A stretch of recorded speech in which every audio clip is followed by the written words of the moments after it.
I think what he did and how he did it did not make much sense because he actually didn't do much of anything. I just talked about that wall, right? We just talked about it. He didn't actually do much of anything. But you do want to build some wall. I want to strengthen our border.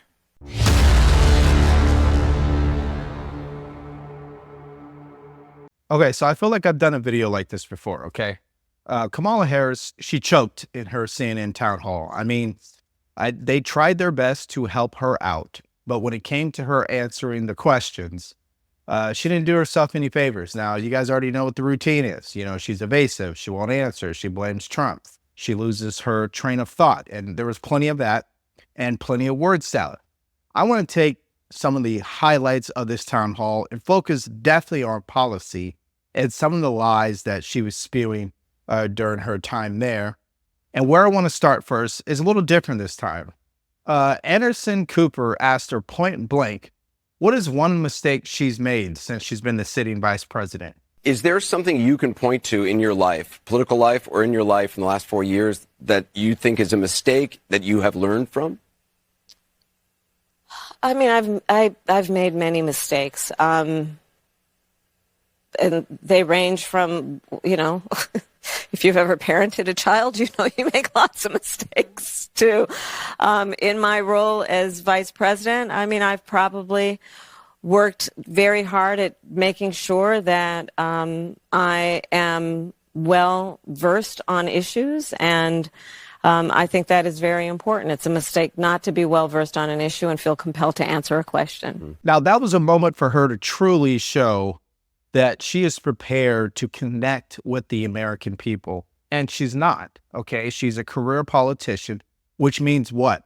When they get uncomfortable, they go back to muscle memory, which is just canned answers, right?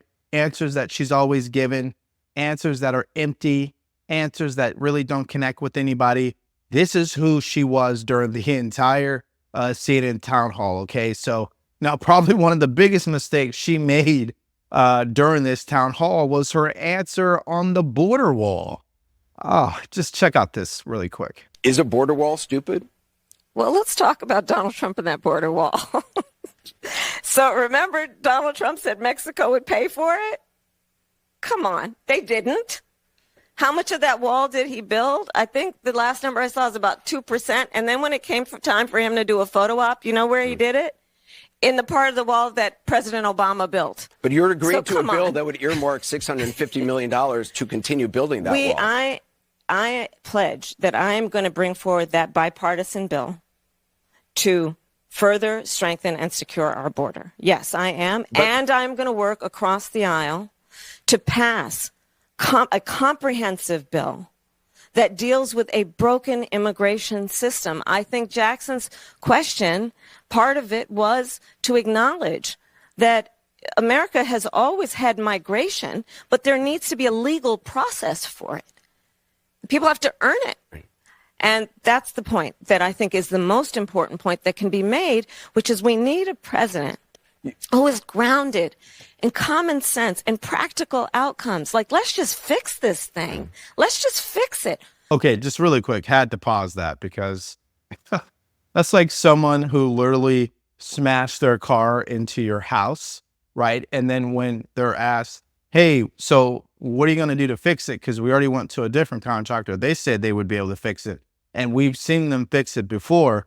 You end up saying, yeah, we do need to fix it. Like, lady, do you think we're that stupid? Can you give us a answer with some type of substance? I mean, okay, let's just continue watching. Why is there any ideological perspective on this? Let's just fix the problem. To fix the problem, you're doing this compromise bill. It does call for $650 million that was earmarked under Trump to actually still go to build the wall. I am not afraid of good ideas where they occur.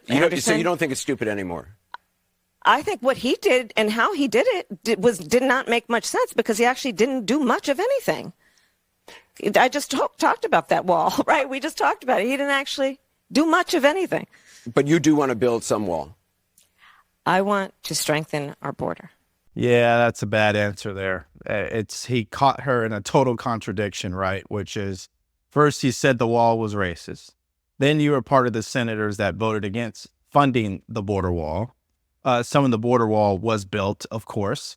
Then when Biden and you came into office, because the money was already set aside, you guys had to continue to build the border wall. So what is it? Is it the border wall is still racist? Are you guys going to complete the border wall? Can you just answer the question? I find it, it's crazy that it's so hard for her just to answer. Just say, hey, listen, we don't believe in the border wall. We think there are better ways to secure our border. Building the border wall is not one of them. Why not just say that? Why go down on this huge tangent? Now, this is where I gave Anderson Cooper some credit, because he drilled down on one of their biggest talking points, which is price gouging. And how does that actually lower costs for American citizens? Watch this. Let me just ask you about price gouging. I looked at your plan. You talk about going after price gougers, and I'm quoting from the plan, on essential goods during emergencies or times of crisis. I get that. How does that help, though, someone like Eric with prices that for years the grocery prices just been high? Well, first of all, Anderson, as you know, and obviously CNN has been covering extensively what has been happening in the state of Georgia, North Carolina, Florida. It's a real issue. I was Attorney General of California. I was the top law enforcement officer of the biggest state in the country. I took this issue on because it affects a lot of people.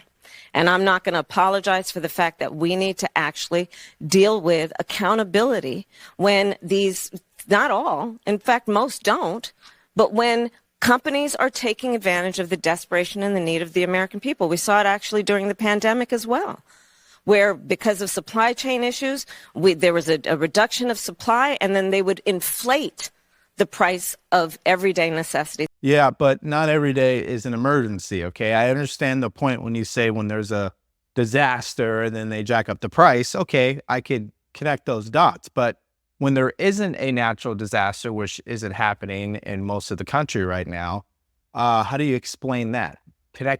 Can you connect the dots there?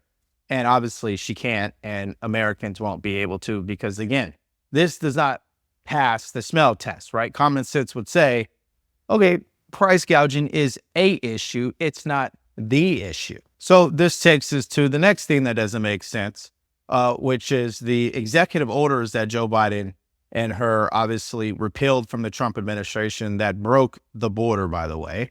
And again, got to give some credit here to CNN. They asked her that question. Here's what she said. 2022, 2023, there were record border crossings. Your administration took hundreds of executive actions. It didn't stem the flow. Numbers kept going up. Finally, in 2024, just in June, 3 weeks before the first presidential debate with Joe Biden, you institute executive actions that had a dramatic impact, really shut down people crossing over. Why didn't your administration do that in 2022, 2023? First of all, you're exactly right, Anderson. And as of today, we have cut the flow of immigration by over half. In fact, the numbers I saw most recently, illegal immigration But if is it was low. that easy with that executive action, why not do it in 2022, 2023? Because we were working with Congress and hoping that actually we could have a long-term fix to the problem instead of a short-term fix. You couldn't have done one and both at the same time? Well, here's the thing. We have to understand that ultimately this problem is going to be fixed through congressional action. And that's another fail. That's just not going to work. Just isn't going to work. Because that's why I said her campaign is doomed from the start, because there are just basic questions that don't make sense. Like when it comes to Trump, he doesn't have that problem as it pertains to policy, right? His only problem is what comes out of his mouth and how some people take it too personally, right? But his problem is not, well, you broke the border, so what about this and that? Why'd you wait till 2024? Right? So her campaign is doomed. And that's why I keep saying they would have been better off throwing someone else in there, even a Gavin Newsom, because you wouldn't be able to hold a governor accountable for what happened with the Joe Biden administration. Now, before I go any further, guys, I'm on vacation right now, but that doesn't mean that you can't like, share, and subscribe to our channel if you're getting value from this video, of course. And if you want to support us further, go to the link in the description below, grab yourself a t-shirt or buy us a cup of coffee. Now, of course, they got to ask her about the difference between her and Joe Biden. And just hopefully she's going to answer this question this time around. Maybe, maybe not. Watch. Considering you have been in the position of vice president for the past 4 years under the Biden administration, how can we expect you to deviate from the direction of that administration compared to your own? How can we differentiate your policy and your beliefs from that of Biden's? That's a great question, and thank you. Well, first of all, my administration will not be a continuation of the Biden administration. I bring to this role my own ideas and my own experience. I represent a new generation of leadership on a number of issues and believe that we have to actually take new approaches. For example, what we talked about in terms of housing. My experience that leads to that priority includes what I did to take on the big banks around the foreclosure crisis when I brought billions of dollars to homeowners that were the subject of predatory lending. I know what homeownership means to the American people, not to mention what it meant to my mother, who worked very hard and saved up so that by the time I was a teenager, she was able to buy our first home. I bring to it my experience actually taking care of my mother when she was sick, and it was, as it turned out, dying from cancer. And so I know what it means and have the experience of taking care of an elderly relative, and I have raised children. And so I bring to my priorities and will, as president, a new approach and a new idea, frankly, about what we need to do to deal with the sandwich generation. Yeah, I don't think they're going to buy that. Yeah. Listen, again, my presidency will not be a continuation of Joe Biden's presidency. Yeah, we know that. Duh. We're asking, can you clearly state what is the difference between you and Joe Biden as far as policies and how that policy will help me get X, Y, or Z? She cannot connect those dots, okay? And if she tries, it's not very effective, okay? Because when you hear it, you're like, okay, I'm still waiting here. And maybe at the end, she finally makes the point, but by then you're already exhausted, right? And the one thing that American people are absolutely exhausted by is the border crossings, like all these migrants draining resources in these sanctuary cities. They ask her about that too. And again, you just have to shake your head. Watch. Regarding the rapid increase in the migrant population, how will you ensure that every immigrant is integrated into American society safely? What benefits and subsidies will you provide them with, and how long will these benefits and subsidies last for an individual? Most importantly, will the American citizens' taxes pay for these benefits and subsidies? And if so, how much money will be allocated? Well, thank you, Jackson. Let's start with this. America's immigration system is broken, and it needs to be fixed, and it's been broken for a long time. And part of what we need to do is always prioritize what we need to do to strengthen our border. I will tell you, I'm the only person in this race among the two choices that voters have. I've personally prosecuted transnational criminal organizations in the trafficking of guns, drugs, and human beings. I have spent a significant part of my career making sure that our border is secure and that we do not allow criminals in, and we don't allow that kind of trafficking to happen and come into our country. And as my opponent has proven himself, he would prefer to run on the problem instead of fix the problem. Madam Vice President, you've allowed that traffic to come into our country. You've allowed fentanyl to pour over our border relentlessly. You've allowed child sex trafficking to run rapid, becoming probably the #1 criminal business in the world without question, all under your guys' administration. So, number one, your credibility is zero on this. And number two, we know what the Democrats love to do, which is raise taxes. So taxpayers will pay for this one way or another. There's no way around it. And, you know, it's just interesting that she doesn't even want to go down that road because she knows it's a losing argument. All right. So here's another audience member asking her about this impression that she's soft on crime, which we do know because she's from San Francisco. Can we be honest here? Watch. On the issue of law and order, as you mentioned, I think there's just a whole lot of misinformation, to be honest with you. I have personally prosecuted very serious crime. It's how I started my career. I spent most of my career as a prosecutor, not in Washington, D.C. And as my first priority had and remains as a first priority to me, the safety of the American people. So that has not changed. And sadly, I think that there's a bit of misinformation, if not more than a bit. But I'm glad that you raised the subject so that I can address it. See, that leads us to the ultimate contradiction, Madam Vice President. You say that the safety of people is your number one priority, but then you left the border open. How does that make sense? Because you're trying to figure out some long-term plan, like Anderson Cooper asked you. Why didn't you do that, a short-term plan while you're working on the long-term plan? Oh, yeah, that's right. Because you are soft on crime, okay? It's just admitted already. Now, she was pressed on the whole fracking issue, and I'm not even going to play that clip because it's the same answer every time. I'm not going to ban fracking. What I want to play you is that the fact checker over at CNN fact-checked what she said. Take a look at this. It is not true that Harris pledged in 2020 that she would not ban fracking as president. Her campaign has explained that she was referring to her comments in a VP debate with Mike Pence. But here's the thing about that debate. Nowhere in it did Harris say she had changed her own previous 2019 support for a fracking ban. What she did say in that debate twice was that Joe Biden, the head of the Democratic ticket at the time, would not ban fracking himself. I have the quotes here. She said, Joe Biden will not ban fracking, end quote. And then she said, quote, Joe Biden will not end fracking. He has been very clear about that, end quote. She didn't say Kamala Harris wouldn't ban fracking as president. That made sense at the time. He was the candidate. But contrary to her claim tonight to Anderson, she did not pledge until this year that she personally would not support a fracking ban. Which you could probably go through every single position she's flip-flopped on, and CNN will be able to do exactly what you just saw. And we've been doing it every time we make these videos, right? Because her whole campaign is a manufactured lie, okay? So there's that. Now, this takes us to the overall assessment that CNN had for her, because obviously it was a CNN town hall, and I'd love to hear what they had to say about it. And let's just say it didn't fit the bill. Watch. Well, I'll just tell you what I'm hearing from people who I have been talking to, and that is that if her goal was to close the deal, they're not sure she did that. And, you know, some people have asked, is she being held to a different standard? Maybe, but that's maybe the world that she's living in.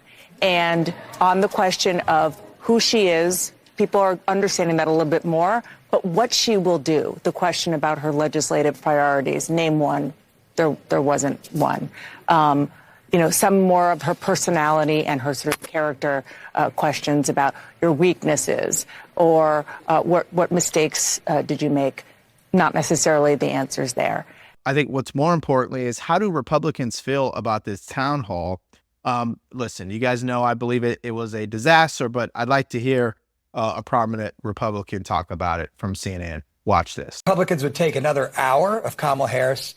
We'd just press play, let her keep going. We'd pay for another hour to let her keep not answering the questions. I think Anderson's asking her, well, why haven't you done it? You've been there for 4 years. Why have you done any of this? And the word salad answer she gave to that was just mind-boggling. I mean, it's blown up the internet, her answer to that question.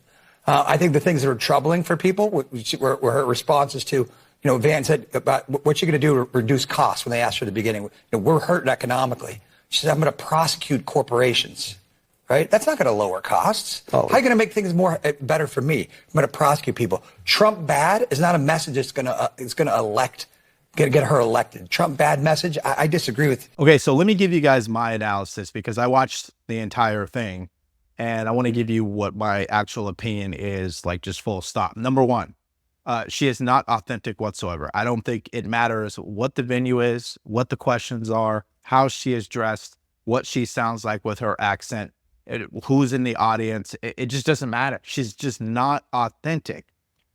She's the worst case scenario when you become a politician, which is you become an unlikable politician, okay? You don't want to be on that side. You want to be a likable politician.